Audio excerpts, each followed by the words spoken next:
오셔서 주님의 저소 삼으소서.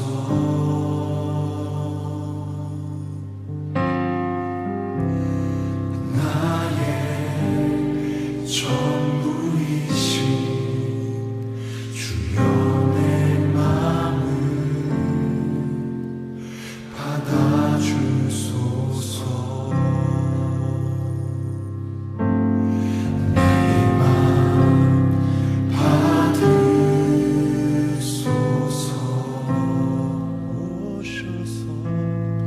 오셔서 주님의 저소 삼으소서.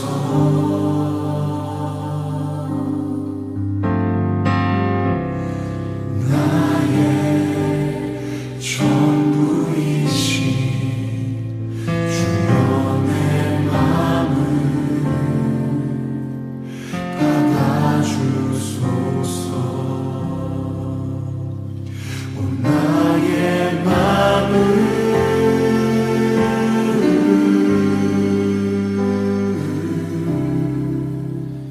주님께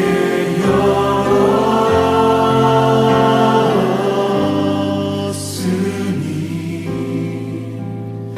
주여 내게 오셔서 내 맘에 거하여 주옵소서. 주가 기뻐하는 주의 성전 내게 나의 맘을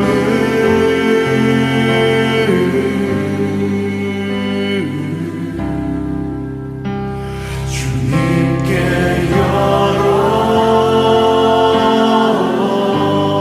열었으니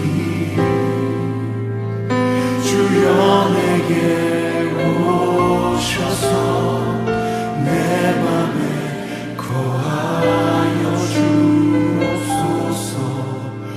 주가 기뻐하는 주의 성전 되게 하소서. 나의 맘 받으소서.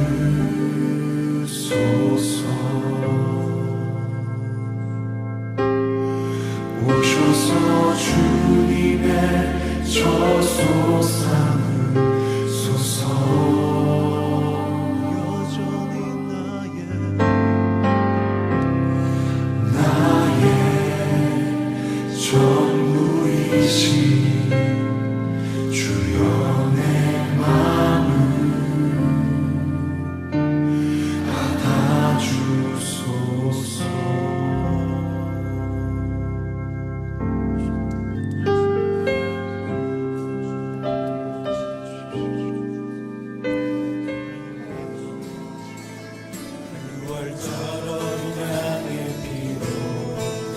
나의 삶의 문이 열렸네. 저 어둠의 권세는 힘이 없네. 주 보혈의 능력으로 원수가 날 정죄할 때에도 난 의롭게 설 수 있네. 난 더 이상 정죄함 없네. 난 주 보혈 아래 있네. 난 주 보혈 아래 있네. 그 피로 내 제사했네. 하나님의 능력 날 거룩게 하시었네. 난 주 보혈 아래 있네. 난 원수의 어떠한 공격에도 더 이상 넘어지지 않네. 난 주 보혈 아래 있네. 6월절 어린 양의 피로 나의 삶의 문이 열렸네. 저 어둠의 권세는 힘이 없네. 주 보혈의 능력으로 원수가 날 정죄할 때에도 난 의롭게 설 수 있네. 난 더 이상 정죄함 없네.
더 이상 원수를 누리지 못하는 슬퍼합니다.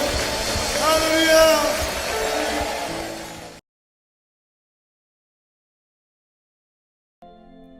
때가 이름에 예수께서 사도들과 함께 앉으사 내가 고난을 받기 전에 너희와 함께 이 유월절 먹기를 원하고 원하였노라. 내가 너희에게 이르노니 이 유월절이 하나님의 나라에서 이루기까지 다시 먹지 아니하리라. 이에 잔을 받으사 감사 기도하시고 이것을 갖다가 너희끼리 나누라. 내가 너희에게 이르노니 내가 이제부터 하나님의 나라가 임할 때까지 포도나무에서 난 것을 다시 마시지 아니하리라 하시고 또 떡을 가져 감사 기도하시고 떼어 그들에게 주시며 이것은 너희를 위하여 주는 내 몸이라. 너희가 이를 행하여 나를 기념하라. 저녁 먹은 후에 잔도 그와 같이 하여 이르시되 이 잔은 내 피로 세우는 새 언약이니 곧 너희를 위하여 붓는 것이라. 이 땅에 처음 교회가 시작되었을 때 교회는 로마의 박해만 아니라 유대교의 박해를 받아야 했습니다. 유대교가 교회를 박해한 이유는 같은 성경을 보고도 그들이 다른 것을 믿는다 생각했기 때문입니다. 그동안 유대교는 성경을 통해 율법을 준수해야 한다 가르쳤습니다. 율법을 어겨 하나님의 심판을 받았기에 율법을 지켜 구원을 받아야 한다 생각했습니다. 하지만 교회는 성경을 읽고 예수님을 가르쳤습니다. 율법을 어긴 사람이란 존재는 스스로 구원에 이를 수 없기에 하나님의 은혜로 이 땅에 오신 예수님만 구원이라 생각했습니다. 이러한 교회의 가르침은 사사건건 유대교와 충돌했습니다. 유대교는 안식일에 성전에 모였지만 교회는 날마다 성전에 모이기를 힘썼습니다. 유대교는 아담을 죄의 출발로 여겼지만 교회는 아담을 오실 자의 모형, 곧 예수님의 모형으로 여겼습니다. 또한 유대교는 제사장이 주도하는 제사를 통해 하나님께 나아가야 한다 가르쳤지만 교회는 영과 진리 대신 예수님을 통해 만인이 제사장이 되어 하나님께 나아갈 수 있다 가르쳤습니다. 유대교는 할례를 행해야만 하나님의 백성이 될 수 있다 생각했지만 교회는 할례는 마음에 한다 생각했습니다. 유대교는 물질의 10분의 1만 하나님의 것이라 여겨 11조를 드렸지만 교회는 물질의 모든 것이 하나님의 것이라 여겨 전부를 하나님께 드렸습니다. 같은 것을 보고도 서로 다른 생각을 한 것입니다. 오늘 본문이 소개하는 유월절도 마찬가지입니다. 유월절을 대하는 유대교의 이해는 유월절을 대하는 교회의 이해와 달랐습니다. 같은 날 비슷한 형태로 똑같은 음식을 먹지만 그것을 통해 느끼며 배우며 깨닫는 바가 달랐습니다. 지금부터 예수님의 마지막 유월절 식사를 통해 교회의 유월절이 유대교의 유월절과 어떻게 다르며 우리는 무엇을 느끼며 배우며 깨달아야 하는지 함께 살펴보겠습니다. 요한복음 13장 1절에 의하면 예수님은 이미 자신이 세상을 떠나 아버지께로 돌아가실 때가 이른 것을 알고 있었습니다. 여기서 말하는 아버지께 돌아가는 때는 유월절입니다. 예수님은 유월절에 자신이 십자가에 달려 죽을 것을 알고 있었습니다. 죽음이 턱 밑까지 밀고 왔을 때 예수님은 자신을 따르는 무리를 뒤로하고 3년 동안 동고동락한 제자들과 유월절 식사를 하고 싶었습니다. 그래서 지난 시간 살펴본 것처럼 예수님은 베드로와 요한을 예루살렘 성 안으로 보내 유월절 식사를 할 객실을 준비시켰습니다. 예수님이 객실을 준비시키는 모습은 매우 특별했습니다. 성 안에서 물 한 동이를 가지고 가는 사람을 따라 그 집에 들어가 집주인에게 예수님과 제자들이 유월절 식사를 할 객실이 어디인지 묻는 것입니다. 믿음이 없으면 행할 수 없는 명령에 베드로와 요한은 예수님의 말씀을 따랐고 예수님의 말씀대로 유월절 식사를 할 객실을 얻을 수 있었습니다. 곧 있으면 예수님은 십자가에 달리지만 모든 것이 예수님의 통제와 다스림 안에 있었습니다. 예수님이 사람의 간계와 계략에 넘어가 십자가에 달린 것이 아니라 처음부터 작정된 계획과 뜻을 따라 십자가로 걸어가고 있음을 객실을 준비시키는 모습을 통해 깨닫게 하신 것입니다. 오늘 본문은 베드로와 요한이 준비한 객실로 시선을 돌립니다. 이때 누가가 구성한 오늘 본문의 구조는 크게 세 가지로 나눌 수 있습니다. 첫째는 14절에서 15절이 소개하는 유월절 식사의 문을 여는 예수님의 계회사이고, 둘째는 16절에서 18절이 소개하는 하나님 나라를 이루기까지 유월절 떡과 포도주를 먹지 않겠다는 말씀이며, 셋째는 19절에서 20절이 소개하는 성찬을 제정하는 것입니다. 이러한 구조 중 세 번째 단락인 성찬의 제정은 교회의 중요한 성례로 자리 잡았기에 대부분의 설교는 성찬을 제정하는 모습에 초점을 맞춥니다. 그렇다 보니 성찬을 제정하기 전 예수님이 말씀하신 첫 번째 단락과 두 번째 단락은 상대적으로 많이 주목받지 못했습니다. 첫 번째 단락과 두 번째 단락을 밟고 올라서야 제대로 된 성찬의 제정을 이해할 수 있음에도 대부분 한 번에 세 번째 단락에 올라 성찬의 제정을 이해하려 했습니다. 이러한 접근은 굉장히 위험하며 잘못된 결론과 오해를 낳을 여지가 다분합니다. 예수님이 말씀하신 의도와 상관없는 성찬의 모습으로 둔갑하며 의미에 의미를 더해 본래의 의미는 사라지는 결과를 낳게 됩니다. 따라서 우리는 차근차근 첫 번째 단락에 이어 두 번째 단락을 살피고 이러한 흐름을 따라 세 번째 단락을 살펴봐야 합니다. 유월절 식사를 시작하며 먹지 않겠다는 것과 먹으며 기념하라 말씀하신 예수님의 의도를 본문을 통해 알아보겠습니다. 누가복음 22장 1절은 유월절이라 하는 무교절이 다가온다 말하였고, 누가복음 22장 7절은 유월절 양을 잡을 무교절 날이 이르렀다 말하였으며, 오늘 본문 누가복음 22장 14절은 때가 이르렀다 말합니다. 여기서 말하는 때는 유월절입니다. 누가복음은 목적지를 향해 내달리는 기차처럼 유월절을 향해 맹렬히 달려가고 있습니다. 역사가 요세푸스에 의하면 예수님 당시의 유월절이 되면 예루살렘에는 무려 300만 명의 순례객이 모였다고 합니다. 물론 학자들은 이러한 주장을 받아들이지 않습니다. 대부분의 학자들은 당시 예루살렘의 인구는 10만 명 정도이고 유월절이 되면 그 두 배인 20만 명의 사람들이 예루살렘에 머물렀을 것이라 예상합니다. 예루살렘 성의 크기를 가장 넓게 잡아도 20만 명 이상의 사람을 수용하기에는 큰 어려움이 따르기 때문입니다. 300만 명과 20만 명은 큰 차이를 보이지만 한 가지 확실한 것은 예루살렘은 유월절이 되면 많은 사람들로 북적였다는 것입니다. 모든 여관은 순례객들로 가득 찼고 일반 가정집도 유월절이 되면 순례객들을 위한 숙소로 사용되었으며 미처 숙소를 구하지 못한 자들은 공터를 찾아 텐트를 쳤습니다. 발 디딜 틈 없을 정도로 많은 사람들이 몰렸으나 각자의 상황에 맞춰 숙소를 구했고 탈무드는 모두가 숙소를 구한 이를 기적으로 표현하기도 하였습니다. 유월절 첫째 날 점심이 되면 모든 유대인들은 양이나 염소를 어깨에 메고 성전으로 나왔습니다.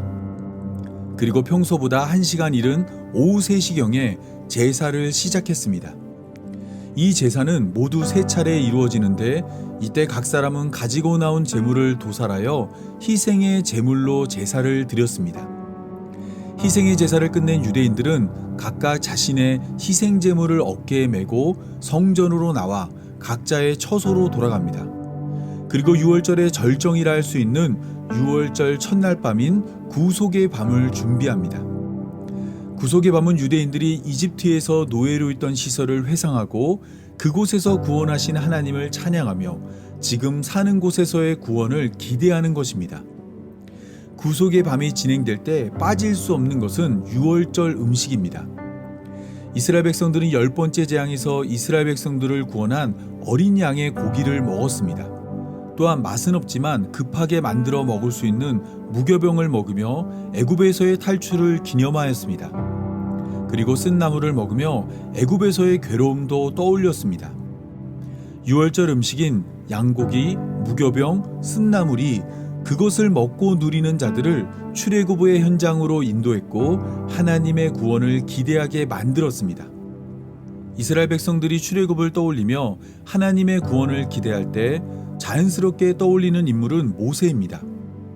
신명기 18장 18절을 보면 하나님은 내가 그들의 형제 중에 너와 같은 선지자 하나를 그들을 위하여 일으키고 내 말을 그 입에 두리니 내가 그에게 명령하는 것을 그 무리에게 다 말하리라 말씀하였습니다. 때문에 이스라엘 백성들은 유월절이 되면 율법의 절차를 따라 유월절 음식을 먹으며 모세와 같은 선지자를 기다렸습니다.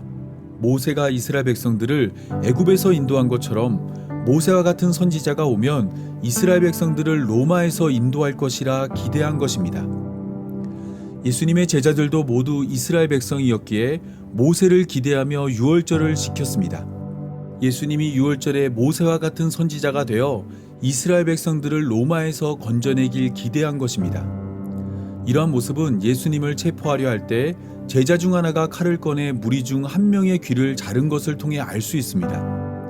예수님의 제자들은 언제든지 예수님이 신호를 보내면 밀란을 일으키기 위해 칼을 가슴에 품고 다녔습니다. 예수님이 모세와 같은 선지자로 밀란을 일으켜 이스라엘을 독립시킬 것이라 굳게 믿은 것입니다.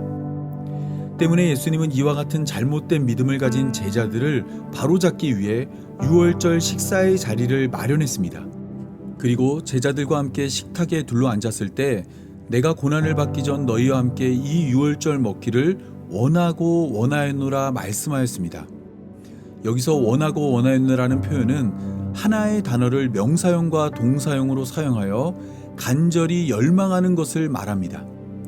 죽음을 앞두고도 끝까지 제자들을 바르게 가르치려는 예수님의 뜨거운 마음이 원하고 원하였노라는 표현을 통해 드러난 것입니다.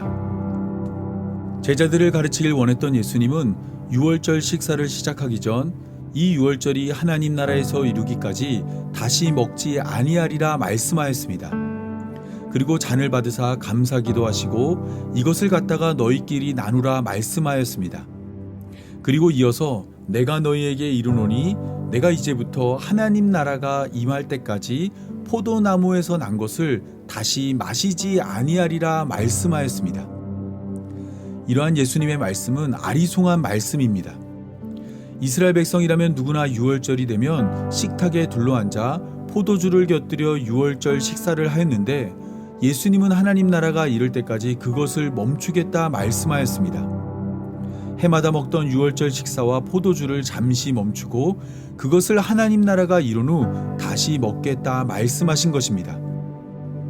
예수님의 이 같은 말씀은 문맥을 고려할 때 다가올 죽음과 관계가 깊습니다. 이미 살펴본 것처럼 이스라엘의 종교 지도자들은 예수님을 죽이기로 결의했고 가로딘 유다는 그들과 거래하여 예수님을 넘겨주기로 했습니다. 오늘 본문을 지나 유월절 식사를 마치면 예수님은 가로딘 유다가 데리고 온 무리에 의해 체포를 당할 것이고 일사천리로 진행된 재판을 통해 죄 없는 예수님은 십자가에 달려 죽을 것입니다. 때문에 예수님은 해마다 먹고 마셨던 유월절 음식과 포도주를 더 이상 먹고 마실 수 없게 됩니다. 제자들과 함께 했던 3번의 유월절마다 예루살렘을 찾아 유월절을 보냈던 예수님은 더 이상 제자들과 함께 유월절을 보낼 수 없게 된 것입니다. 따라서 하나님 나라가 이를 때까지 유월절 음식과 포도주를 먹지 않겠다는 예수님의 말씀은 임박한 자신의 죽음을 예견한 말씀입니다. 예수님의 제자들은 예수님이 모세와 같은 선지자가 되어 이스라엘의 독립을 계획하고 실행할 것이라 기대했지만 예수님은 그들의 기대와 달리 자신이 곧 있으면 죽을 것이라 말씀하신 것입니다. 물론 이러한 예수님의 죽음은 영원한 죽음이 아닙니다. 누가복음 9장 22절에서 이미 제자들을 향해 말씀하신 것처럼 예수님은 많은 고난을 받고 장로들과 대제사장들과 서기관들에게 버림받아 죽임을 당하고 제3일에 다시 살아나실 것입니다. 때문에 예수님은 멈췄던 유월절을 하나님 나라가 임하면 다시 먹을 것이라 말씀하였습니다. 곧 있으면 십자가에 달려 죽을 것이지만 다시 살아남으로 제자들과 함께 유월절 음식을 먹고 포도주를 마시게 될 것이라 말씀하신 것입니다. 하나님의 나라가 임한 후 먹고 마시게 될 유월절 음식과 포도주는 오늘 본문 19절에서 20절이 소개하는 성찬의 떡과 포도주입니다. 예수님은 하나님 나라가 임할 때까지 유월절 음식과 포도주를 먹고 마시지 않겠다 말씀하신 후 떡을 가져와 감사 기도를 한 후 떼어 제자들에게 주시며 이것은 너희를 위하여 주는 내 몸이라 너희가 이를 행하여 나를 기념하라 말씀하였습니다. 그리고 저녁을 먹은 후 잔도 그와 같이 하여 이 잔은 내 피로 세우는 새 언약이니 곧 너희를 위하여 붓는 것이라 말씀하였습니다. 예수님은 유월절의 의미를 새롭게 정의하였습니다. 출애굽기 12장 14절을 보면 하나님은 10번째 재앙이 내리는 날 너희는 이날을 기념하여 여호와의 절기를 삼아 영원한 규례로 대대로 지켜 행하라 말씀하였는데 예수님은 누가복음 22장 19절에서 유월절 떡을 떼며 이것은 너희를 위하여 주는 내 몸이니 너희가 이를 행하여 나를 기념하라 말씀하였습니다. 애굽에서 나온 것을 기념하는 유월절을 예수님을 기념하는 날로 바꾼 것입니다. 이때 예수님을 기념하는 것은 유월절 음식과 포도주를 통해 이루어집니다. 유월절이 되면 을에 먹고 마셨던 음식과 포도주에 새로운 의미를 부여했습니다. 유월절에 먹였던 무교병은 예수님의 살이 되고 유월절에 먹었던 포도주는 예수님의 피가 되었습니다. 유월절에 먹고 마셨던 것들이 이제는 성찬이란 이름으로 예수님을 먹고 마시는 날이 된 것입니다. 예수님을 먹고 마시는 것은 죽음에서 부활하여 하나님 나라를 이루신 예수님과 하나 되는 것을 말합니다. 요한복음 6장 54절에서 58절을 보면 예수님은 내 살을 먹고 내 피를 마시는 자는 영생을 가졌고 마지막 날에 내가 그를 다시 살릴 것이니 내 살은 참된 양식이요 내 피는 참된 음료로다 말하였습니다. 예수님의 살과 피를 먹는 것이 영생을 얻는 이유는 이어지는 말씀을 통해 드러납니다. 예수님은 내 살을 먹고 내 피를 마시는 자는 내 안에 거하고 나도 그 안에 거하니 살아계신 아버지께서 나를 보내심에 내가 아버지로 말미암아 사는 것 같이 나를 먹는 그 사람도 나로 말미암아 살리라 말씀하였습니다. 이러한 모습은 유월절을 통해 어린 양으로 하나님의 구원을 깨닫게 하신 하나님이 이제는 예수님을 통해 참된 유월절의 의미를 드러낸 것입니다. 유월절은 노예에서 벗어나 새로운 이스라엘을 기대하는 날이 아니라 죄에서 벗어나 하나님 나라로 살아가는 날입니다. 우리가 지불해야 할 죄의 값인 사망을 예수님이 십자가에서 대신 지불하여 사망이 우리를 넘어간 날이 교회로 부름받은 성도들의 유월절이며 그것이 우리가 기념해야 할 성찬입니다. 이것을 깨닫도록 예수님은 우리에게 자신의 살과 피를 주었고 우리가 그것을 기억하도록 성찬을 허락하였습니다. 따라서 교회로 부름받은 우리는 유대인들과 같은 음식, 같은 포도주를 먹더라도 다른 것을 기념하고 다른 것을 기대해야 합니다. 이것은 유월절만에 국한된 이야기가 아닙니다.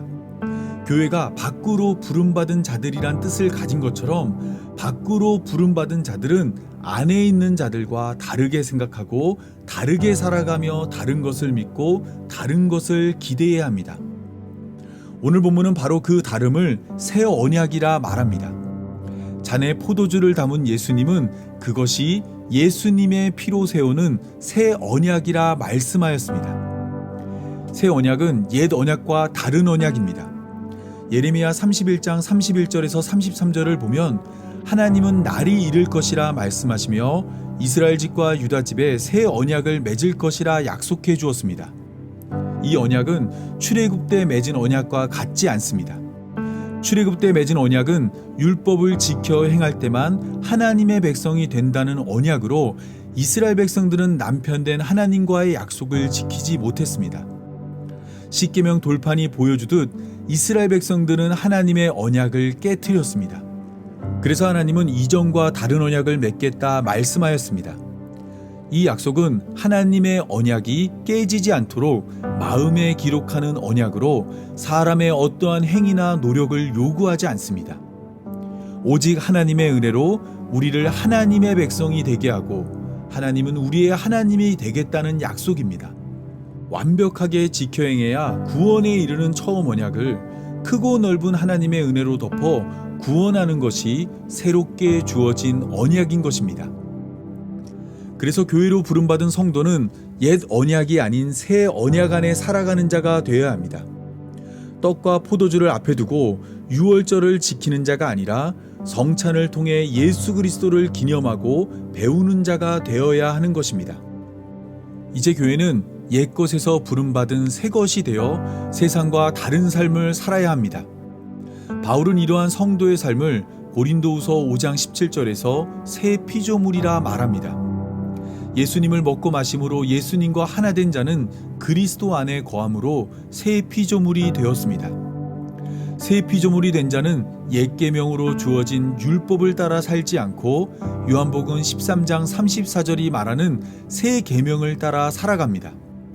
새 계명은 예수님이 우리를 사랑하신 것처럼 서로 사랑하는 것으로 예수님이 행하신 사랑을 목표로 날마다 사랑하며 사는 것입니다. 우리가 이렇게 살아갈 때 우리의 마지막은 타는 불에 풀어질 이 세상이 아니라 베드로후서 3장 13절이 말하고 있는 약속대로 의가 있는 새하늘과 새 땅에 이를 것입니다. 하나님께서 남과 다를 것 없는 우리를 새 언약으로 새 피조물을 만들어 새 계명을 따라 살아가는 새하늘과 새 땅으로 인도하기 때문입니다. 세계적으로 큰 인기를 끌고 있는 오징어 게임에는 오일남 할아버지가 등장합니다. 이 할아버지는 뇌종양으로 살 날이 얼마 남지 않은 치매 노인으로 자신을 소개하지만 사실 이 할아버지는 오징어 게임의 주관자입니다. 그는 창조자가 되어 게임의 장소와 종류 그리고 방식까지 모두 결정하였습니다. 하지만 오일남 할아버지는 오징어 게임의 주관자로만 즐기지 않았습니다. 그는 자신이 만든 오징어 게임 안으로 들어가 게임의 참가자가 되었습니다. 어릴 적 친구들과 시간 가는 줄 모르고 놀았던 그 감정을 다시 느끼고 싶어 456명 중 하나가 된 것입니다. 게임의 참가자가 된 오일남 할아버지는 보잘것없는 모습이지만 그 안에 주관자의 힘과 권능을 모두 간직하고 있었습니다. 모든 참가자보다 앞선 1번으로 불리며 그의 두렵다는 한마디에 죽고 죽는 싸움을 멈추게 하였습니다. 이러한 오일남 할아버지의 모습은 신화 속에 등장하는 신들의 모습과 매우 비슷합니다. 신화에 등장하는 신들은 세상의 창조자이자 주관자로 그들은 자신의 기쁨을 위해 종종 인간 세상에 내려왔습니다. 미의 여신인 아프로디테의 아들 에로스가 인간이었던 푸시케와 사랑에 빠진 것이 대표적입니다. 신화에 등장하는 신들은 자신의 쾌락과 만족 그리고 편의를 위해 인간을 사용했습니다. 자신이 가진 힘과 권능을 사용하여 인간들을 농락하고 심판하며 징계하였습니다. 어느 때든지 신과 인간의 경계를 선명하게 긋고 그것을 넘어올 때면 잔혹한 형벌로 인간을 다스렸습니다. 어찌 보면 말씀이 육신이 되어 우리에게 오신 예수님은 오징어 게임의 오일남 할아버지나 신화 속 신들과 비슷한 점이 많습니다. 그들이 신과 같은 위치에서 낮고 낮은 위치로 내려온 것처럼 예수님도 하늘 보좌를 버리고 이 땅에 내려왔기 때문입니다. 또한 오일남 할아버지와 신화의 신들이 낮은 위치에 내려왔음에도 그들이 가진 힘과 권능을 여전히 유지했다는 점도 같은 모습입니다. 예수님은 인간이 되었으나 여전히 하나님의 힘과 권능을 가지고 있었고 그것을 통해 많은 기적과 이적을 행할 수 있었습니다. 하지만 예수님은 오일남 할아버지 그리고 신화 속 신들과 확실하게 다른 점이 있습니다. 그것은 바로 예수님이 낮은 곳으로 내려와 그곳에 사는 사람들을 사랑했다는 것입니다. 오일남 할아버지나 신화 속 신들은 자신의 즐거움과 만족을 위해 내려온 곳의 사람들을 이용하였지만 예수님은 그렇지 않았습니다. 예수님은 자신이 가진 힘과 권능을 자신을 위해 사용하지 않고 낮은 곳에 거하는 사람들을 위해 사용하였습니다. 그들을 사랑할 때 꽃처럼 한 철만 사랑한 것이 아니라 끝까지 그들을 사랑하였습니다.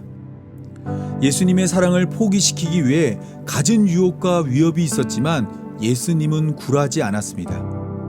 예수님은 낮은 곳의 사람들을 죽기까지 사랑하여 자신의 생명을 십자가에 내려놓았습니다. 유월절 어린 양이 10번째 재앙에서 이스라엘 백성들을 구원한 것처럼 예수님이 죽으심으로 죄에서 우리를 구원하신 것입니다.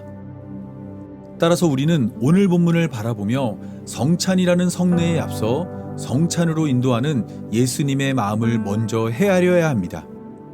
우리를 유월절에서 성찬으로 인도하기 위해 고난받고 십자가에서 죽으신 예수님의 사랑을 깨달아야 합니다. 아무리 생각해도 자격 없는 죄인이지만 끝을 알 수 없는 하나님의 사랑과 은혜가 우리를 새 언약으로 인도했음을 항상 기억하며 날마다 하나님을 찬양하고 그 구원을 기뻐하는 교회로 부름받은 성도의 삶이 되어야 합니다. 우리 다 함께 기도하겠습니다. 새 언약으로 우리를 구원하시는 하나님, 매일 반복되는 죄 가운데 살아가며 변화라는 것이 얼마나 어려운지 날마다 경험하며 살고 있는 우리에게 구원의 새로운 길을 열어주시고 몸소 그 길을 걸어 우리의 길이요 진리요 생명이 되어주심 너무나 감사합니다. 지금 사는 집보다 더 좋은 집에 살더라도 여전히 갈등과 다툼과 시기와 질투가 끊이지 않는 이 땅에서 하나님이 다스리고 하나님이 주인되는 하나님의 나라로 인도하여 주옵소서. 같은 것을 보더라도 그 안에서 예수 그리스도를 배우고 깨닫는 교회가 되게 하여 주시고 배우고 깨달은 진리로 더 굳건한 믿음 안에 살아가는 교회로 부름받은 성도의 삶이 되게 하여 주옵소서. 이 모든 말씀 예수님의 이름으로 기도합니다. 아멘. 할렐루야 찬양하세 내 모든 죄 사함받고 주 예수와 동행하리 그 어디 하늘나라 할렐루야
전에 멀리 뵈던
이제는 새 언약의 중보자이신 예수 그리스도의 은혜와 우리를 사랑하되 끝까지 사랑하는 하나님의 사랑과 유월절에서 성찬으로 우리를 이끄시는 성령의 인도하심이 낮은 곳에서 신음하며 오직 주의 은혜만을 바라는 모든 성도들에게 함께하기를 간절히 축원하옵나이다. 아멘.